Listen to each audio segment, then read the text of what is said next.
ऐसा है कि किसान आंदोलन की रीढ़ जो है वो राष्ट्रीय लोकदल है। सभा पे लौटता हूँ। क्या टांडा विधानसभा आपके खाते में जाएगी?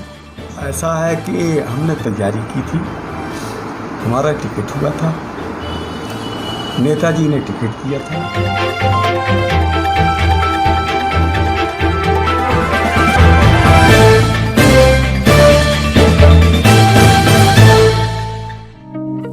खुशखबरी, आपके अपने शहर टांडा का नया केंद्र सल्तनत प्लाजा अपने व्यापार को नया आयाम दे। आधुनिक सुविधाओं से सुसज्जित सल्तनत प्लाजा में उचित मूल्य पर अपनी दुकान में बुक करें। दुकानों को बुक करने के लिए नीचे दिए गए नंबर पर संपर्क करें। हमारा पता, prime location beside petrol pump, Hayatganj, Tanda. नमस्कार, अस्सलाम वालेकुम, सत श्री अकाल। मैं आपका होस्ट, आपका दोस्त अदीब सिद्दीकी हाजिर हूँ आप सभी के पसंदीदा प्रोग्राम खास मेहमान में।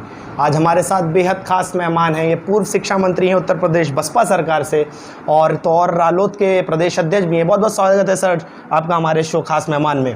Thank you. सबसे पहला सवाल तो कहूँगा कि आपके राजनीतिक करियर जो रहा वो बहुत उतार चढ़ाव से भरा रहा, नो डाउट। जो भी टांडा के लोग हैं या प्रदेश के लोग हैं जो आपकी राजनीति को करीब से देखते आए या दूर से देखते आए, वो कहीं ना कहीं ये ज़रूर मांगते होंगे कि डॉक्टर मसूद साहब राजनीति में थोड़े अनलकी साबित हुए। आपका क्या विचार है? ऐसा है कि राजनीति में मैं जब आया था तो सिर्फ एमपी एमएलए बनने के लिए नहीं आया था, इसलिए कि मेरा जो राजनीतिक कैरियर है, पॉलिटिकल कैरियर है, उसकी शुरुआत हुई ऐसे जगह से हुई थी। उस वक्त डीएसपी भी नहीं थी, वामसेव। जी जी। वामसेव के बाद डीएस4 बना जी। उसके बाद डीएसपी बनी। तो जब मैं राजनीति में आया कांशीराम जी के साथ, तो मैं गरीबों, मजलूमों, लाचार की लड़ाई लड़ने के लिए आया था, इनके हक और हुकूक की बहाली के लिए आया था। और मैं ये लड़ाई लड़ने के लिए कांशीराम के साथ आया था और मैंने संघर्ष किया। कोई इत्तेफाक की बात है, उस वक्त तो हम लोगों ने सोचा भी नहीं था कि इतनी जल्दी सत्ता हाथ में आ जाएगी। तो हमारा जो मकसद था उसमें हमको कामयाबी मिली, लेकिन दुख ज़रूर ये हो रहा है कि जिस बहुजन समाज पार्टी को हम लोगों ने अपने खून पसीने से सींचा था, करोड़ों लोग ऐसे थे, उनको वो हताश हुए, निराश हुए। जो हम लोगों की सोच थी वो फलीभूत नहीं हुई, वो अंजाम तक नहीं पहुंची।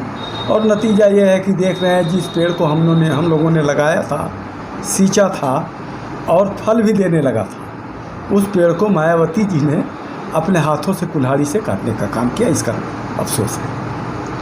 आपने मंत्री रहते हुए बहुत से ऐसे काम किए जो एक तरीके से मील का पत्थर साबित हो रहे हैं। जैसे कि आपने 25,000 उर्दू टीचरों की गवर्नमेंट जॉब दी थी पूरे प्रदेश में उस समय में। आपने उर्दू ट्रांसलेटर की जॉब एवरी पुलिस स्टेशन में प्रोवाइड करवाई थी। उसके बाद आपने अदीब, कामिल, माहिर, फाजिल, मौल्लिम को 10th और 12th के इक्विवेलेंट कर दिया था। क्या वजह रही सर, इतना काम करने के बावजूद आप किसी भी पार्टी में रहे हो? पार्टी से एक बार, अब मैं अगर ताल्लुक़ की बात हटा दूँ, आपने पर्सनल लेवल पे इतना काम किया, तो फिर क्यों सक्सेस आपसे थोड़ी दूर रह गई? ऐसा है, मैं राजनीति में आया था तो अपने स्वार्थ के लिए नहीं आया था जी। मैंने पहले ही कहा कि गरीब लाचार जो मजलूम थे उनके हक और हुकूक की बहाली के लिए आया था। तो जब मुझे मौका मिला तो मैंने लोगों के लिए काम किया। उसमें मैंने देखा कि जो मुस्लिम समाज है वो सरकारी हिस्सेदारी में बहुत पीछे है। तो मैं शिक्षा मंत्री था, जो मेरे हाथ में था वो मैंने किया। मैंने भागीदारी देने का काम किया और मुझे बिल्कुल शर्मिंदगी नहीं है। मैंने किया, करूँगा, करता रहा हूँ।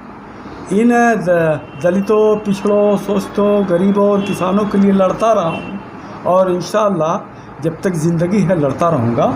और जो जिसका हक है, मौका मिलेगा तो उसका हक दिलाने का काम भी करूँगा। आपका ताल्लुक़ रालौद से है। एक बार फिर मैं आपके नज़र डलवाना चाहूँगा कि आज फिर ट्रैक्टर मार्च दिल्ली की तरफ बढ़ा है, किसान आंदोलन जो देश में चल रहा है।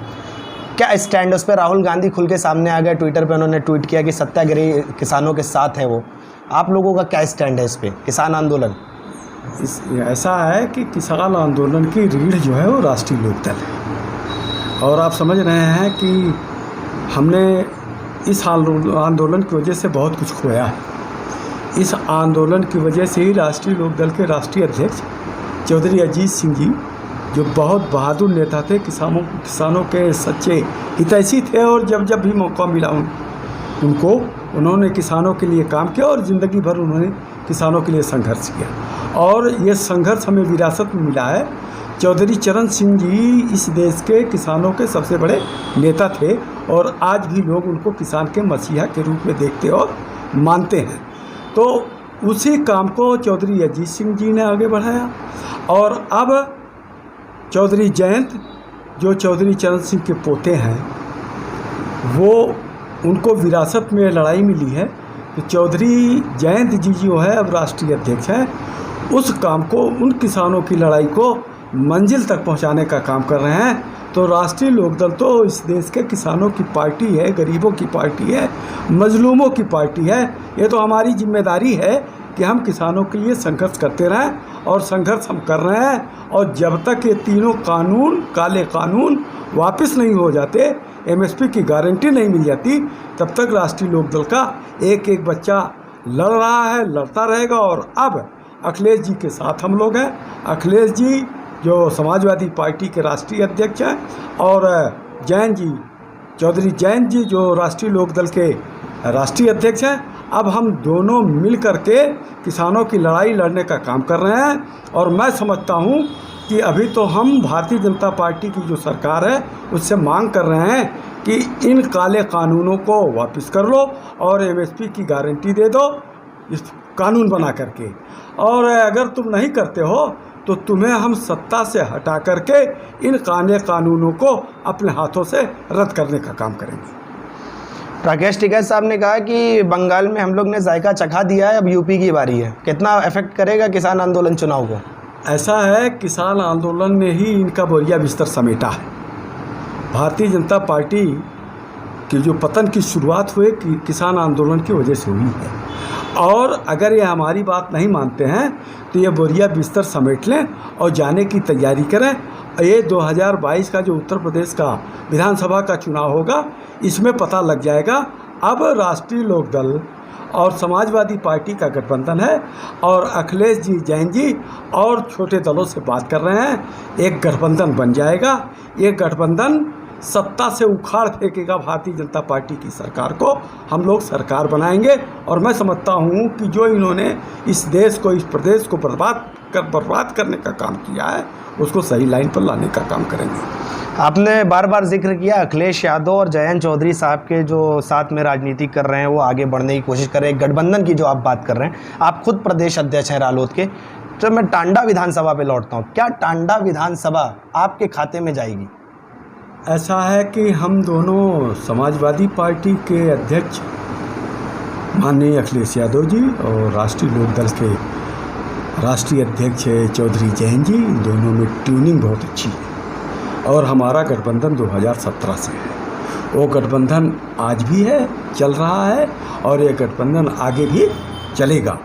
कहाँ से किसको लड़ना है, कौन सीट किसको मिलेगी, मैं समझता हूँ इसका फैसला समाजवादी पार्टी के राष्ट्रीय अध्यक्ष अखिलेश यादव जी और राष्ट्रीय लोकदल के राष्ट्रीय अध्यक्ष चौधरी जैन जी, ये दोनों मिल करके फैसला करेंगे।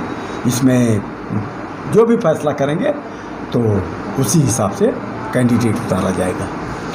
सोशल मीडिया में मैंने एक सर्वे कराया जिसमें मैंने टांडा विधानसभा से 4-5 चेहरे समाजवादी के डाले कि इसमें से उम्मीदवार कौन हो सकता है। मुझे उसमें करीबन बहुत कमेंट ऐसे मिले कि आपने मेन उम्मीदवार का चेहरा नहीं डाला, जो रालोद से डॉक्टर मसूद साहब हैं कि वो चुनाव लड़ सकते हैं।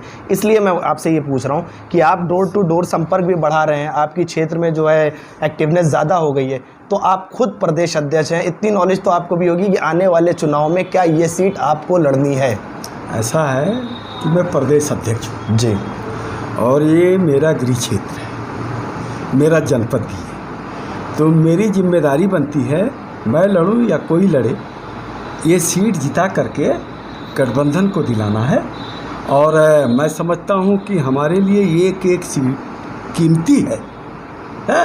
तो इसलिए हम लोगों से मिल रहे हैं, लोगों को जोड़ रहे हैं, लोगों को बुला रहे हैं, उनको चौधरी चरण सिंह की और मुलायम सिंह यादव जी की को याद करा रहे हैं और बता रहे हैं कि किसानों के, गरीबों के, मजलूमों के, पिछड़ों के, दलितों के सच्चे हमदर्द यही लोग हैं। तो आप लोग आइए, जैसे पहले जुड़े हुए थे फिर जुड़िए, इसलिए कि पिछले चुनाव में भारतीय जनता पार्टी के लोग झूठ बोल करके, झांसा दे करके वह सत्ता में आ गए थे, लोगों को बहला करके, बरगला करके। तो उनके झूठ का पर्दाफाश कर रहे हैं। और मैं समझता हूं कि अब लोग भारतीय जनता पार्टी को समझ चुके हैं, इनके झूठे वादे को समझ चुके हैं, इनके झूठ को समझ चुके हैं। और अब मैं समझता हूं कि अब इस प्रदेश की जनता भारतीय जनता पार्टी वालों के झांसे में आने वाली नहीं है। सर 2012 का वो दौर जब आपको समाजवादी पार्टी ने अपना उम्मीदवार घोषित किया, आप क्षेत्र में घूमने भी लगे एज अ प्रत्याशी, और उसके बाद आपका टिकट कैंसिल हो गया। मैं उस समय शायद इंटर में था, मैं अगर याद कर पा रहा हूँ। आपका टिकट कैंसिल हो गया, बाद में उम्मीदवार अजीमुल हक पहलवान साहब को बनाया गया। आपने उस दौरान कांग्रेस ज्वाइन की। रातों रात मैं बस से स्कूल जाता था, मैंने देखा रातों रात कार्यालय का कलर चेंज हो गया। ये सामने का ग्राउंड था जहां हम बैठे हैं, 2 हेलीकॉप्टर से राहुल गांधी साहब आते हैं, आपका प्रचार करते हैं। क्या अभी पीछे मुड़ के आप देखते हैं तो आपको लगता है कि मिस्टेक हो गई, मुझे समाजवादी नहीं छोड़नी थी, मुझे समाजवादी में रहना था उस वक्त, मुझे कांग्रेस के टिकट पे चुनाव नहीं लड़ना चाहिए था?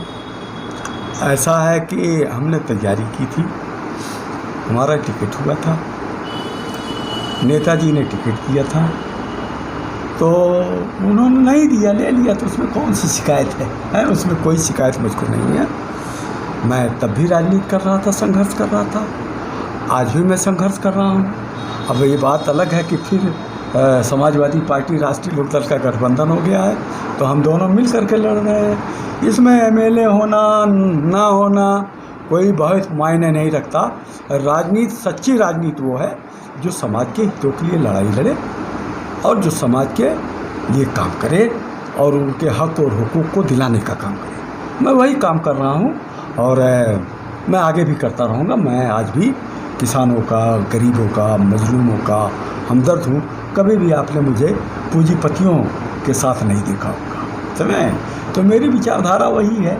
मैं मजलूमों की लड़ने का काम कर रहा था, कर रहा हूँ।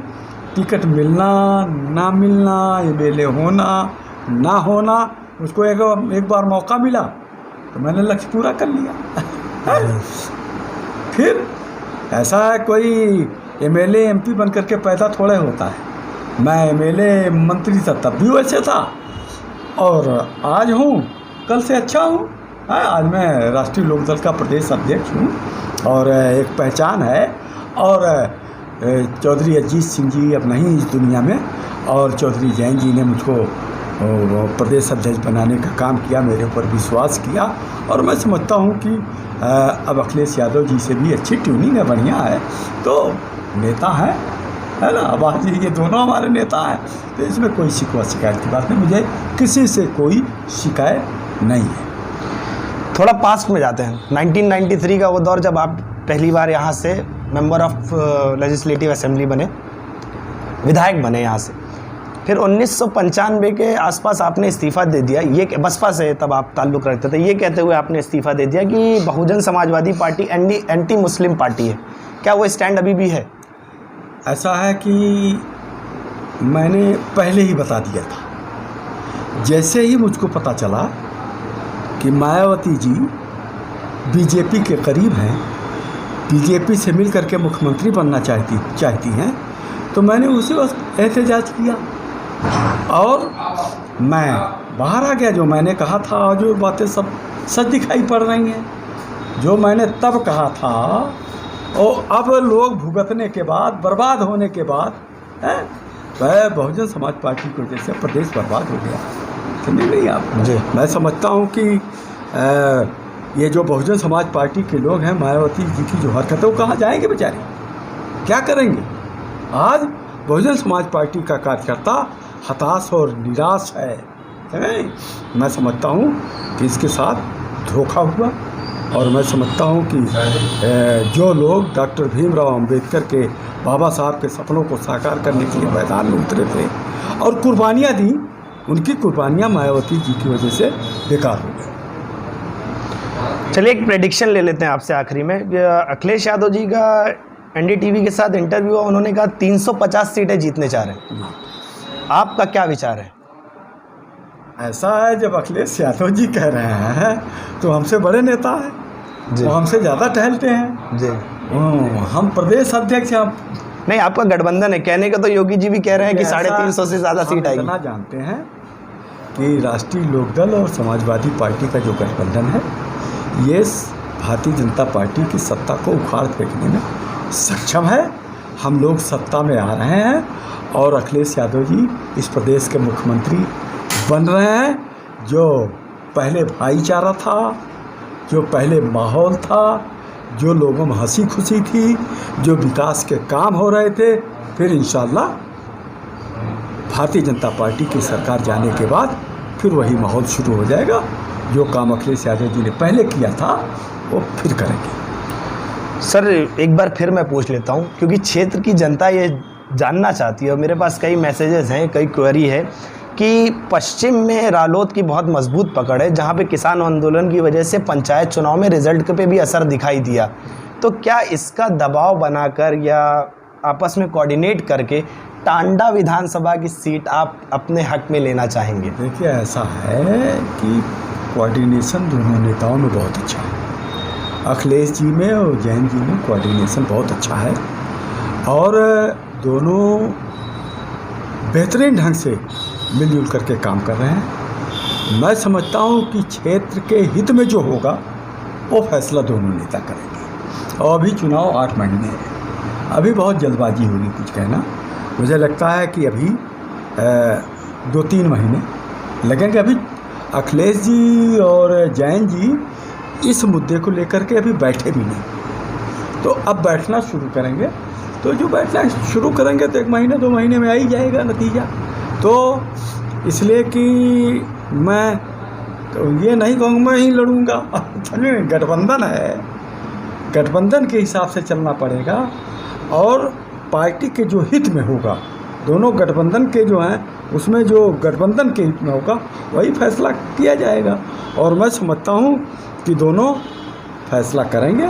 फैसला करने के बाद वो उम्मीदवार का नाम तय करेंगे, फिर डिक्लेयर करेंगे तो सब अपने आप सामने आ जाएगा।